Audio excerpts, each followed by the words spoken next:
Hi అండి, welcome to my channel. ఎలా ఉన్నారు? మేము చాలా బాగున్నాం. ఈరోజు ఒక healthy recipes only for kids అండి. 8 months నుంచి 1 year అబవ్ పిల్లలు లేదా 24 months పిల్లలైనా ఈజీగా తినేయచ్చు. అండ్ మంచిగా డైజెస్ట్ అవుతుంది, అండ్ మంచి ఐరన్ అందుతుంది, అండ్ మంచి వెయిట్ గెయినింగ్ ఫుడ్. ప్రాసెస్లోకి వెళ్దాం రండి. ఒకసారి మీరు కూడా ఇంట్లో ఇలా ట్రై చేసి పిల్లలకి పెట్టండి, చాలా ఇష్టంగా తింటారు. వీక్లీ ఒక 2 times పెట్టండి, వెయిట్ గెయినింగ్ అనేది చాలా బాగుంటుంది. ముందుగా నేను 2 tablespoon మూంగ్ దాల్ తీసి 2-3 times వాష్ చేశాను, డస్ట్ ఏదన్నా ఉంటే పోతుంది కాబట్టి. తర్వాత నేను కొన్ని వాటర్ వేసి సోక్ చేశాను, బికాస్ మనకి మంచిగా ఉడికిపోతుంది అని.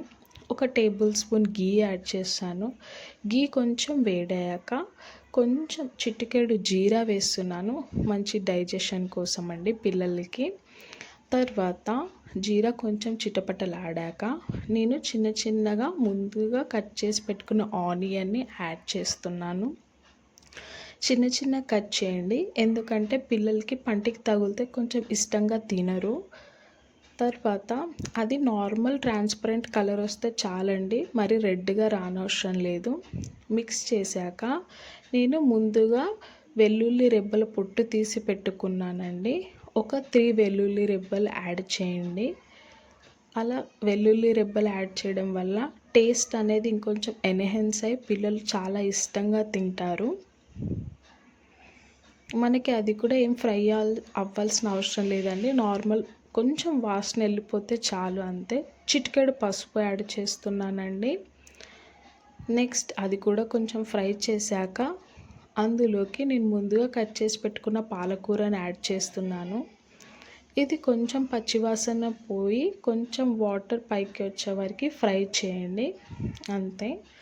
తర్వాత నేను ముందుగా సోక్ చేసి పెట్టుకున్న మూంగ్ దాల్ తీసుకోండి, చిటికెడు కారం వేయండి. కారం మీకు టేస్ట్కి తగ్గ యాడ్ చేసుకోండి. మూంగ్ దాల్ యాడ్ చేయండి. మూంగ్ దాల్ పచ్చివాసన పోయే వరకు ఫ్రై చేసుకోండి, ఎక్కువ అవసరం లేదు, ఓన్లీ వాసన వెళ్ళిపోయే వరకు అంతే. ఫ్రై చేశాక చిన్న గ్లాసుడు 2 glasses ఆఫ్ వాటర్ యాడ్ చేస్తున్నానండి, ఎందుకంటే పాలకూర మూంగ్ దాల్ ఈజీగా ఉడికిపోతుంది. అండ్ నోట్ అండి, 8 below 1 year పిల్లలకి మీరు సాల్ట్ యాడ్ చేయకండి, అబవ్ 1 year పిల్లలకి లిటిల్ సాల్ట్ యాడ్ చేసుకోవచ్చు.